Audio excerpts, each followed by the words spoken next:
അന്നത്തെ കാലത്ത് ഇതൊന്നും നടക്കത്തില്ല. ഇത് ഈ അടുത്ത സമയത്ത് പുള്ളിക്കാരൻ വന്നിട്ട് പുള്ളിക്കാരന്റെ അച്ഛൻ്റെ അനിയനുണ്ട്. പുള്ളിക്കാരന്റെ അച്ഛൻ്റെ അനിയൻ വന്ന് ആദ്യം പുള്ളിയെ കൊണ്ട് കുറച്ച് പൈസ എടുത്തിട്ട് ഒരു ഇതിലിട്ടു ഷെയർ മാർക്കറ്റില്. അത് പക്ഷെ പൊട്ടിപ്പാളിഷായി പോയി. പക്ഷെ കുറെ വർഷം കഴിഞ്ഞപ്പം ആ ഷെയർ മാർക്കറ്റ് ആ കമ്പനി ഭയങ്കരമായിട്ട് വലുതായി. അതിന്റെ ഇരട്ടിയുടെ 40% കണ്ട് കൂടുതൽ കിട്ടി പൈസ. ഭാഗ്യമുണ്ട്.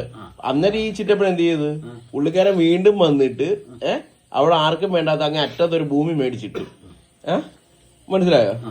ആ ഭൂമിയാണെങ്കിൽ എന്ത് ചെയ്ത് ഇപ്പൊ നമ്മുടെ ഇത് എയർപോർട്ടുകാരെടുത്ത് പറയേണ്ട കാര്യമുണ്ടോ? പുള്ളി അവിടുത്തെ മില്യനിയറാ.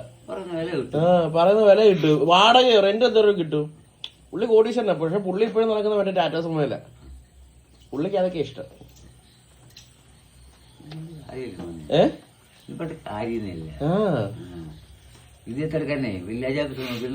അത്രേ ഉള്ളു. നടക്കേണ്ടത് നടക്കും.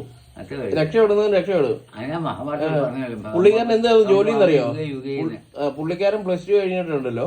പുള്ളിക്കാരന്റെ ഈ ചിറ്റപ്പന്റെ കടയില് ജ്യൂസ് അടിക്കാൻ വേണ്ടി പോയതാ. ഏറ്റവും അവസാനം എന്തുവാ മില്ലിനിയർ. ഇതാണ് ഭാഗ്യം. തലയെഴുത്ത് നന്നായിരിക്കണം. തലയെഴുത്ത് നന്നായിരിക്കണം. അതെ, വിദ്യാഭ്യാസം വേണ്ട. വിദ്യാഭ്യാസം വേണ്ട. ജിരുവിനൊന്നും പറയാനില്ല.